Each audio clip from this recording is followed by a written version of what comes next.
ఓం గురుభ్యో నమః. ఓం మహాగణాధిపతయ నమః. ఓం శ్రీమాత్రే నమః. అందరికీ నమస్కారం అండి. ఈరోజు మనము ఏం తెలుసుకునే ప్రయత్నం చేద్దామంటే, ఇప్పుడు మనకి సెప్టెంబర్ 7వ తారీఖున చంద్రగ్రహణం ఏర్పడుతుంది కదా. ఆ చంద్రగ్రహణము మనకి 12 రాశుల వాళ్ళకి ఎలా ఉండబోతుంది అనే ఒక విషయాన్ని తెలుసుకునే ప్రయత్నం చేద్దాము. కాకపోతే ముందుగా మనకి ఈ చంద్రగ్రహణము ఏ రాశిలో ఏర్పడుతుంది, ఏ నక్షత్రంలో ఏర్పడుతుంది, దాని యొక్క ఎఫెక్ట్స్ ఎలా ఉంటాయి మనకి మన వ్యక్తిగత జీవితంలో అవ్వచ్చు, లేకపోతే మనకి గ్లోబల్ లెవెల్గా ఇంపాక్ట్ అయ్యే సిచ్యువేషన్స్ ఏముంటాయి అనేది తెలుసుకునే ప్రయత్నం చేద్దాము. ఫస్ట్ ఆఫ్ ఆల్ ఏంటంటే, మనకి ఈ చంద్రగ్రహణము శతభిష నక్షత్రంలో కుంభరాశిలో మొదలైన తర్వాత చంద్రుడు మెల్లిగా ట్రాన్సిషన్ అవుతూ పూర్వభాద్ర నక్షత్రంలోకి వచ్చిన తర్వాత సుదీర్ఘంగా పూర్వభాద్ర నక్షత్రంలోనే ఎక్కువ ఇంపాక్ట్ కనిపిస్తూ ఉంటుంది మనకి ఈ చంద్రగ్రహణము. ప్రజెంట్ మనకు అక్కడ రాహు కూడా గోచారంలో పూర్వభాద్ర నక్షత్రంలోనే సంచారం జరగడము, పూర్వభాద్ర నక్షత్రము 2వ పాదంలో సంచారం జరగడము, ఈ చంద్రగ్రహణం కూడా మనకి కొద్దిపాటిగా రాహు అండ్ చంద్రుడి యొక్క క్లోజ్ కంజంక్షన్ వల్ల మనకి ఈ చంద్రగ్రహణం అనేది ఏర్పడుతుంది. మనకి ఆపోజిషన్ లో చూసుకుంటే కనుక కుంభరాశికి రవి కేతు యుతి ఏర్పడము, అందులో మళ్ళీ మనకి బుధుడు కూడా రవి కేతులతో కలిసి ఉంటారు కాబట్టి ఈ సింహరాశి అండ్ కుంభరాశి యాక్సెస్ లో మనకి ఈ చంద్రగ్రహణం ఏర్పడుతుంది. అండ్ ఈ గ్రహణము విశిష్టత ఏంటి అంటే, మనకి సింహరాశి కుంభరాశి యాక్సెస్ లో స్పెసిఫిక్ గా కుంభరాశిలో మనకి 18 సంవత్సరాల తర్వాత ఈ గ్రహణం ఏర్పడుతుంది. లాస్ట్ మనకి ఈ యాక్సెస్ లో ఏర్పడింది ఎప్పుడు అంటే సెప్టెంబర్ 11, 2007లో మనకి ఈ గ్రహణం ఏర్పడింది అనమాట. సో ఎగ్జాక్ట్ 18 years తర్వాత మనకి ఈ గ్రహణం అనేది సంభవిస్తుంది. కాబట్టి మీ వ్యక్తిగత జీవితంలో లాస్ట్ 18 years క్రితము మీకు ఏవైతే అనుభవాలు ఉన్నాయో ఒక్కసారి మీరు నెమరు వేసుకునే ప్రయత్నం చేయండి. అంటే మీకు మంచి జరిగిందా, లేకపోతే ఈ గ్రహణం తర్వాత మీకు ఏమైనా సడన్ గా ట్రాన్స్ఫర్మేషన్స్ జరిగాయా పర్సనల్ లైఫ్ లో, 18 years క్రితము మీకు ఏవైనా కొత్త అలవాట్లు ఏమైనా ఉంటే కనుక, అంటే ఆ 18 years పీరియడ్ లో ఏవైనా మనకి హ్యాబిట్స్, అవి మంచి హ్యాబిట్స్ అవ్వచ్చు, చెడు హ్యాబిట్స్ అవ్వచ్చు, ఏవైనా ఉండుంటే కనుక అవి కొద్దిగా మనకి ఈ గ్రహణం తర్వాత ఆల్టర్ అయ్యే ఛాన్సెస్ కనిపిస్తూ ఉంటాయి. ఇంకొక విశిష్టత ఏంటి అంటే, గురువు మనకి ప్రజెంట్ ట్రాన్సిషన్ లో మిథున రాశిలో సంచారం జరుగుతుంది కాబట్టి ఈ గురువు వచ్చేసి ఏంటంటే మనకి రాహుకి ట్రైన్ యాక్సెస్ లో ఉంటారనమాట. అంటే మనకి త్రికోణంలో గురువు సంచారం జరుగుతుంది కాబట్టి ఈ వాయుతత్వ రాశులలో సంచారం అనమాట రాహు అండ్ గురువు. అండ్ ఇప్పుడు ఈ గ్రహణం ఏర్పడే టైంకి మనకి రాహు కేతువు 24 degrees సంచారంలో ఉన్నప్పుడు గురువు కూడా 24 degrees లోనే ఉంటారు కాబట్టి గురువు యొక్క ఆస్పెక్ట్ రాహు పైన పడుతుంది. కాబట్టి కొద్దిపాటిగా ఈ గ్రహణం మీటింగ్స్ వల్ల మనకి చాలా మందికి కూడా చాలా రకాలుగా ఆధ్యాత్మిక చింతన పెరగడానికి ఛాన్సెస్ కనిపిస్తుంటాయి. అండ్ ఇంకొకటి ఏంటంటే, గ్లోబల్ లెవెల్లో కూడా మనకి సడన్ కన్ఫ్యూజన్, ఇట్లాంటి డెసిషన్స్ కన్ఫ్యూజన్ మోడ్లో ఉండి డెసిషన్స్ తీసుకునే దానికంటే కూడా ఒక గురువు రూపేణ మనము వాళ్ళ యొక్క సలహాలు పాటించి మనం తీసుకోవడానికి ఈ గురువు యొక్క బ్లెస్సింగ్స్ కూడా మనకి ఈ గ్రహణ సమయంలో మనకి ఏర్పడుతుంది. కాబట్టి వీలైనంత మట్టుకు మనము ఈ చంద్రగ్రహణ ఫలితాలని మన వ్యక్తిగత జీవితాన్ని ఉద్ధరించుకునే ప్రయత్నం చేసినట్లయితే కనుక బాగుంటుందనేసి ఈ క్యాలిక్యులేషన్స్ లో కనిపిస్తూ ఉందన్నమాట. అండ్ అది కాకుండా మనకి ఈ పర్టిక్యులర్ గ్రహణము భారతదేశంలో కనిపిస్తుంది, మాక్సిమం అన్ని స్టేట్స్ లో కనిపిస్తుంది. కాబట్టి మనకి కొద్దిగా సూతకం అనేది ఫాలో అవ్వాలి. అండ్ మనకి వెస్టర్న్ కంట్రీస్ కి చూసుకుంటే కనుక యుఎస్ లో కనిపించదు, యూరోప్ లో కనిపిస్తుంది, మిడిల్ ఈస్ట్ లో కొన్ని కంట్రీస్ లో, మిడిల్ ఈస్ట్ ప్లేసెస్ లో కొన్ని ప్లేసెస్ లో కనిపిస్తుంది, ఏషియాలో కూడా మొత్తం ఏషియన్ రీజన్ లో కనిపిస్తుంది. కాబట్టి ఈ పర్టిక్యులర్ ప్లేసెస్ లో మన భారతీయులు ఎవరైతే ఉండి జనరల్ గా మనము ఈ జ్యోతిష్యం ఎవరైతే ఎక్కువ ఫాలో అవుతూ ఉంటారో వాళ్ళు కొద్దిగా నియమాలు పాటించినట్లయితే బాగుంటుంది. ఈ చంద్రగ్రహణము జనరల్ గా మనకి ఏమవుతుందంటే మన మానసిక స్థితిని కొద్దిగా డిస్టర్బ్ చేస్తుంది అనమాట. ఎందుకంటే రాహు తోటి మనకి గ్రహణం ఏర్పడుతుంది కాబట్టి రాహు గ్రస్త చంద్రగ్రహణం కాబట్టి ఇక్కడ ఏమవుతుందంటే జనరల్ గా మనకి రాహు వచ్చేసి ఒక మాయాగ్రహం అని చెప్పి మనం ఎప్పుడు చెప్పుకుంటూ ఉంటాం కాబట్టి ఒక ఇల్యూషన్ లో పెడుతూ ఉంటుంది అనమాట. అండ్ చంద్రుడితోటి క్లోజ్ కంజంక్షన్ లో ఉంటుంది కాబట్టి మానసిక ఒత్తిడి ఎక్కువ ఉంటుంది, అనవసరమైన చికాకులు, లేనిపోనే అపోహలు, లేకపోతే ఇమోషనల్ టర్బ్యులెన్సెస్, ఇంట్లో చిన్న చిన్న చికాకులకి మీరు ఇమోషనల్ గా ఎక్కువ ఇబ్బంది పడిపోయి బాధపడడము, మనస్తాపానికి గురవ్వడము, లేకపోతే డెసిషన్స్ ఏవైనా తీసుకునే ఉంటే అవి చాలా ఫాస్ట్ గా డెసిషన్స్ తీసుకోవడము, ఇవన్నీ కూడా మనకి కనిపిస్తుంది. కాబట్టి ఆ విషయంలో మీరు కొద్దిగా మీ మనోధైర్యాన్ని కనుక పెంచుకున్నట్లయి, మీ ఆత్మస్థైర్యాన్ని పెంచుకున్నట్లయితే కనుక ఈ గ్రహణ సమయం యొక్క ఎఫెక్ట్స్ మనకి 6 months వరకు ఉంటుంది. కాబట్టి ఎలాంటి ఇంపార్టెంట్ లైఫ్ డెసిషన్స్ మీరు తీసుకునేటప్పుడు మీకు ఒకవేళ కన్ఫ్యూజన్ అనిపిస్తుంది అంటే కనుక మీ గురువులు కానీ లేకపోతే మీ ఫ్యామిలీలో పెద్దవాళ్ళు ఎవరైనా ఉంటే కనుక వాళ్ళ సలహా తీసుకున్న తర్వాత మీరు డెసిషన్స్ తీసుకోండి. ఓకేనా? కంటిన్యూషన్. ఈ గ్రహణం మనకి సెప్టెంబర్ 7వ తారీఖున సాయంత్రము 8:58 కంటే దాదాపు 9 గంటలకి స్టార్ట్ అవుతుంది అనుకుంటే కనుక నెక్స్ట్ డే అంటే మిడ్ నైట్ మనకి సెప్టెంబర్ 8th midnight 2:20 టైం వరకు కూడా మనకి ఇది కంటిన్యూషన్ ఉంటుంది. అంటే ఆల్మోస్ట్ ఒక 5 hours వరకు మనకి ఆ డిఫరెన్స్ కనిపిస్తూ ఉంటుంది అనమాట. ఎక్లిప్స్ అంటే స్టార్టింగ్ మళ్ళీ మిడ్ లెవెల్ కి రావడము, తర్వాత సెట్టింగ్ లెవెల్ కి రావడానికి మనకి టైం పడుతుంది. కాబట్టి ఈ గ్రహణ సమయంలో వీలైనంత మట్టుకు ఎవరు కూడా బయటికి వెళ్ళి చంద్ర దర్శనం చేసుకునే ప్రయత్నం చేయకండి. మీరు ఇంకా మానసికంగా స్ట్రాంగ్ అవ్వడానికి, మెంటల్ స్టెబిలిటీ రావడానికి ఈ చంద్రగ్రహణం టైంలో మీ ఇష్టదేవత మంత్రం ఏదైనా సరే మీకంటూ ఒకవేళ గురువు రూపేణ మీకు మంత్రం ఉపదేశం ఉంటే కనుక ఆ మంత్ర చాంటింగ్ చేసుకుంటూ ఉండండి. ఒకవేళ లేని వాళ్ళు ఉంటే కనుక మీ ఇష్టదేవత ఎవరైతే ఉంటే వాళ్ళ యొక్క మంత్ర చాంటింగ్ మీరు రెగ్యులర్ గా ఈ గ్రహణం టైంలో కనుక మీరు చేసుకున్నట్లయితే మీకు చాలా మంచి రిజల్ట్స్ కనిపిస్తూ ఉంటాయి.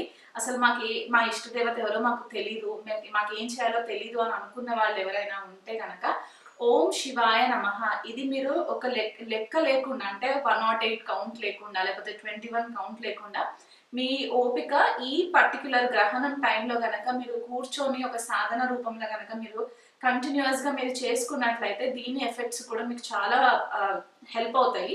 ప్లస్ మీకు మానసికంగా స్ట్రాంగ్ అవ్వడానికి హెల్ప్ అవుతుంది.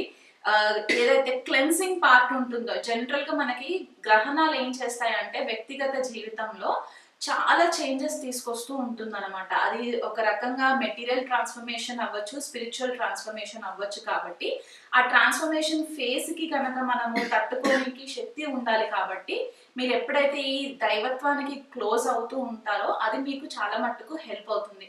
మాకు ఏ మంత్రాలు రావు అనుకుంటే సింపుల్ గా లలిత సహస్రనామం కూడా మీరు చాంటింగ్ చేసుకున్నా కూడా ఇబ్బంది లేదు. ఎందుకంటే పౌర్ణమి టైంలో చంద్రగ్రహణం ఏర్పడుతుంది కాబట్టి సాక్షాత్ లలితా పరమేశ్వరినే మనము పౌర్ణమి చంద్రుడిలో చూస్తూ ఉంటాం. కాబట్టి అమ్మవారి నామం తీసుకునైనా సరే మీరు సహస్రనామాలు చేసుకోవచ్చు, లేకపోతే సహస్రనామంలో ఏదన్నా ఒక నామం మీరు కనెక్ట్ అవుతే కనుక ఆ నామంని కూడా మీరు కంటిన్యూగా జపం చేసుకోండి. ఈ టైం ఏదైతే నేను చెప్పానో ఆ టైంకి వీలైనంత మట్టుకు మౌనం పాటించండి. గ్రహణం టైంలో మౌనం పాటించండి. గ్రహణం అయిపోయిన తర్వాత కూడా మీకు కొన్నిసార్లు ఏమవుతుందంటే కొన్ని స్పెసిఫిక్ రాశిస్ ఉన్నాయి, అవి నేను చెప్తూ వెళ్తాను.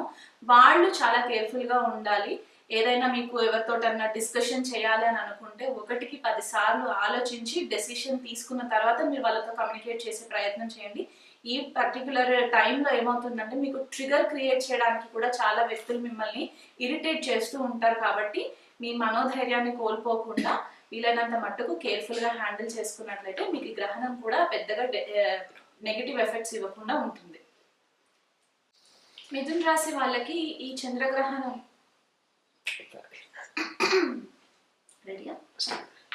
మిథున రాశి వాళ్ళకి ఈ చంద్రగ్రహణం యొక్క ఎఫెక్ట్స్ ఎలా ఉండబోతున్నాయి, ఏ భావాలలో వీళ్ళకి ఈ చంద్రగ్రహణం ఏర్పడుతుందో చూద్దాము. వీళ్ళకి ఏంటంటే నవమ స్థానంలో అంటే భాగ్య స్థానంలో చంద్రగ్రహణం ఏర్పడడం మిథున రాశి వాళ్ళకి కొద్దిపాటిగా ఇది ఫేవరబుల్ గానే అని చెప్పుకోవచ్చు. అంటే వీళ్ళకి తృతీయ భావము, నవమ భావము ఈ రెండు భావాల యాక్సెస్ ఏదైతే ఉంటుందో ఎఫెక్ట్స్ ఎక్కువ కనిపించే ఛాన్సెస్ ఉంటాయి.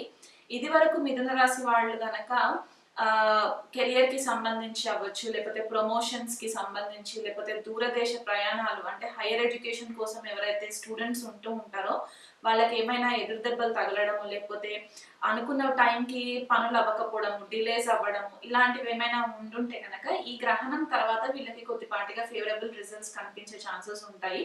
ఆల్రెడీ కొంతమంది మిథున రాశి వాళ్ళకి కొద్దిగా కెరియర్ విషయంలో ప్రమోషన్స్ రావడము, పై స్థాయికి వెళ్ళడము, లేకపోతే ఇంకెక్కువ రెస్పాన్సిబిలిటీస్ రావడం అనేది కూడా మనం చూస్తూ ఉన్నాం. కాబట్టి వీళ్ళకి కొద్దిపాటిగా ఇది ఫేవరబుల్ గానే ఉంటుంది. ఫారెన్ అంటే ఎవరైతే మల్టీనేషనల్ కంపెనీస్ లో పనిచేస్తూ ఉంటారో అలాంటి వాళ్ళకి ఫారెన్ క్లయింట్స్ తోటి కొద్దిగా పరిచయాలు ఏర్పడడము, ఆఫ్ షోర్ ట్రాన్సిట్స్ కి వెళ్ళడము, ఇలాంటివి జరిగే ఛాన్సెస్ ఉన్నాయి.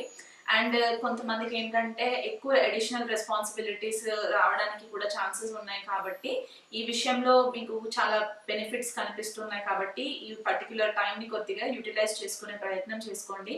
మీకు ఏవైనా హాబీస్ అంటే కొంతమందికి చిన్నప్పటి నుంచి కొన్ని హాబీస్ ఉంటూ ఉంటాయి, అవి ప్రొఫెషనల్ గా కనుక వాళ్ళు మలుచుకోవాలి అని అనుకుంటే కనుక ఈ టైం చాలా ఫేవరబుల్ గా ఉండడానికి కూడా కనిపిస్తుంది. అంటే ఈ ఎక్లిప్స్ తర్వాత ఇది వరకు వీళ్ళకి ఏవైనా భయాలు ఉంటే కనుక నేను చేయగలనా, నేను ఇది హ్యాండిల్ చేయగలనా, నాకు ఇలాంటి కోరికలు ఉన్నాయి. ఫర్ ఎగ్జాంపుల్ కొంతమందికి ఏంటంటే పియానో నేర్చుకోవాలని ఇష్టం ఉంటుంది, కానీ కొన్ని సిచ్యువేషన్స్ వల్ల వాళ్ళు నేర్చుకోలేరు. అలాంటివి ఏమైనా ఉంటే కనుక, లేకపోతే కొంతమందికి క్యారమ్స్ ఆడడం ప్రొఫెషనల్ గా వెళ్ళి ఆడాలనుకుంటూ ఉంటారు, అలాంటివి చేసే వాళ్ళు ఎవరైనా ఉంటే కనుక ఈ టైం చాలా ఫేవరబుల్ గా ఉంటుంది. ఎందుకంటే థర్డ్ హౌస్ లో కూడా దాని యొక్క ఎఫెక్ట్స్ ఉంటాయి. కాబట్టి మీ హాబీస్ ని మీరు ప్రొఫెషన్ గా మలుచుకోవడానికి కూడా మీకు ఛాన్సెస్ ఎక్కువ ఉంటాయి. Short distance travel, long distance travels కూడా మీకు కనిపిస్తున్నాయి. కాబట్టి ఈ విత్ ఇన్ ఇండియాలో ట్రావెల్ చేయడము, లేకపోతే అవుట్ ఆఫ్ ఇండియా వెళ్ళడానికి కూడా మీకు మిథున రాశి వాళ్ళకి మంచి ఫేవరబుల్ ఛాన్సెస్ ఉన్నాయి. కాబట్టి హెల్ప్ అవుతుంది. గురువుల విషయంలో కొద్దిగా కేర్ఫుల్ గా ఉండండి. అంటే ఇది వరకు మీరు ఎవరైనా గురువు రూపేణ ఫాలో అవుతూ ఉంటే కనుక వాళ్ళతో కొద్దిపాటిగా మీకు డిస్టెన్సెస్ రావడానికి ఏర్పడే ఛాన్సెస్ కనిపిస్తున్నాయి. కొత్త గురువులు పరిచయం అయ్యే ఛాన్సెస్ ఉన్నాయి. కాబట్టి ఆ కొత్త గురువులని ఎంచుకునే టైంలో కొంచెం కేర్ఫుల్ గా ఉండండి. ఎందుకంటే రాహు తోటి చంద్రుడు కలిసి ఉంటారు కాబట్టి భాగ్యస్థానంలో కొద్దిపాటిగా మీకు అక్కడ డిసెప్షన్ అంటే కొద్దిగా మోసపోవడం అనేది కనిపిస్తుంది. కాబట్టి గురువుల విషయంలో కొంచెం కేర్ఫుల్ గా ఉండండి. అండ్ ఆధ్యాత్మికత చింతన అనేది ఎక్కువ పెరిగే ఛాన్సెస్ ఉంటాయి. ఈ 6 months టైం పీరియడ్ లో కూడా మీకు కొద్దిపాటిగా ఎక్కువ కళలు రావడానికి కూడా ఛాన్సెస్ ఉంటాయి. అంటే ఎక్కువ స్వప్నాలలో ఏదైనా కనిపించడము, ఇలాంటివి కూడా అయ్యే ఛాన్సెస్ ఉంటాయి. ఎందుకంటే థర్డ్ హౌస్ మనకి సబ్ కాన్షియస్ మైండ్ గా మనం చెప్తూ ఉంటాం. కాబట్టి ఆ విషయంలో కొద్దిగా మీరు అలర్ట్ గా ఉండే ప్రయత్నం చేసుకోండి. ఎవరైనా సైకాలజీ సబ్జెక్ట్స్ పైన ఇంట్రెస్ట్ ఉన్న వాళ్ళైతే కనుక మిథున రాశి వాళ్ళు ఈ టైంలో కొంచెం ఇంట్రెస్ట్ ఎక్కువ పెరగడానికి ఛాన్సెస్ ఉంటాయి. భార్యాభర్తల మధ్యలో విభేదాలు ఏవైనా ఉంటే కనుక అవి కూర్చొని రెజల్యూషన్ చేసుకునే ప్రయత్నం చేసుకోండి. ఎందుకంటే ఈ 6 months పీరియడ్ లో మీ కమ్యూనికేషన్ అనేది చాలా కూడా స్ట్రైట్ ఫార్వర్డ్ గా వచ్చే ఛాన్సెస్ ఉంటాయి. ఎందుకంటే థర్డ్ హౌస్ లో ఇప్పటి వరకు మీరు ఏదైతే సప్రెస్ చేసుకొని పెట్టుకుంటూ ఉన్నారో అవన్నీ కూడా ఇప్పుడు బయటికి రావడానికి ఛాన్సెస్ ఉంటాయి. కాబట్టి ఆ కమ్యూనికేషన్ విషయంలో కొంచెం కేర్ఫుల్ గా ఉండి మీరు హ్యాండిల్ చేసుకున్నట్లయితే కనుక ఈ గ్రహణం మీకు అన్ని విధాలుగా ఫేవరబుల్ గా ఉంటుంది. ఎంజాయ్ చేయండి టైం అంతా కూడా. మీరు చంద్రగ్రహణము ఫలానా రాశి వాళ్ళకి ఎఫెక్ట్ ఎక్కువ ఉంటుంది, ఫలానా రాశి వాళ్ళకి ఎఫెక్ట్ తక్కువ ఉంటుంది అనే భేదం లేకుండా ప్రతి ఒక్కళ్ళు కూడా చంద్రగ్రహణం అయిపోయినా విత్ ఇన్ 1 week టైం మీకు టైం తీసుకొని, జనరల్ గా అయితే మనకి 2-3 days లో అని చెప్తాము. ఒకవేళ 2-3 రోజుల్లో మీకు టైం దొరకట్లేదు అని అనుకుంటే కనీసం ఒక 1 week గ్యాప్ లో మీరు దగ్గరలో ఉన్న శివాలయంకి వెళ్ళి అక్కడ నవగ్రహ శాంతి చేయించుకోండి. ఎందుకంటే ఇక్కడ రాహు, శని, చంద్రుడు, రవి, కేతు, బుధుడు మేజర్ ప్లానెట్స్ అన్ని కూడా ఇంపాక్ట్ ఎక్కువ క్రియేట్ అవుతున్నాయి. కాబట్టి ఈ గ్రహాలకు అన్నింటికి కూడా శాంతి చేయించుకోండి. మెయిన్ వచ్చే రాశులు ఎవరు అంటే సింహరాశి, కర్కాటక రాశి, కుంభరాశి, మీన రాశి వాళ్ళు, అండ్ మనకి వృశ్చిక రాశి వాళ్ళు, కన్యా రాశి వాళ్ళు, వీళ్ళు ఎక్కువ కూడా మకర రాశి వాళ్ళు. ఈ రాశుల వాళ్ళు చాలా ఇంపార్టెంట్ గా మీరు గ్రహణ శాంతి పూజ చేయించుకున్నట్లయితే మంచిది. కొంతమంది పిల్లలు గ్రహణం టైంలోనే పుడుతూ ఉంటారు. కాబట్టి ఫ్యామిలీస్ లో ఎవరైనా ప్రెగ్నెంట్ లేడీస్ ఉంటే కనుక ప్రెగ్నెంట్ లేడీస్ జనరల్ గా పెద్దవాళ్ళు చెప్పిన రెగ్యులర్ ప్రికాషన్స్ అన్ని కూడా తీసుకునే ప్రయత్నం చేసుకోండి. గ్రహణ నీడల్లోకి వెళ్లకుండా వీలైనంత మట్టుకు ఇండోర్స్ ఉండడానికి ప్రయత్నం చేసుకోండి. గ్రహణం టైంలో ఎవరైనా పిల్లలు కనుక పుడితే దగ్గరలో ఉన్న ఆస్ట్రాలజర్స్ తో కానివ్వండి, లేకపోతే మమ్మల్ని కాంటాక్ట్ అయినా సరే జన్మజాతకం గీసుకున్నప్పుడు మనము గ్రహణ శాంతి పూజ కూడా మనం చేయించుకోవడం చాలా ఇంపార్టెంట్ అయిపోతుంది. అది 21 డేస్ లోపల మీరు పూజ చేయించుకోవాలి. దీని ఎఫెక్ట్స్ మనకి చాలా ఫ్యూచర్ లో ఎక్కువ పిల్లల పైన ఎఫెక్ట్ పడే ఛాన్సెస్ ఉంటాయి కాబట్టి ఈ స్పెసిఫిక్ గా ఈ పాయింట్ చెప్పడం అనేది జరుగుతుంది. టెంపుల్ కి మాత్రం విజిట్ అవ్వండి. గ్రహణం టైంలో స్పెసిఫిక్ గా మీకు మనోబలం పెరగడానికి, మానసిక ఒత్తిడి తగ్గి మనోస్థైర్యం పెరగడానికి ఓం శివాయ నమః అనే మంత్రాన్ని రెగ్యులర్ గా చాంటింగ్ చేసుకోండి. ఆ గ్రహణం టైం అంతా కూడా నేను ఇంట్రొడక్షన్ లో చెప్పాను.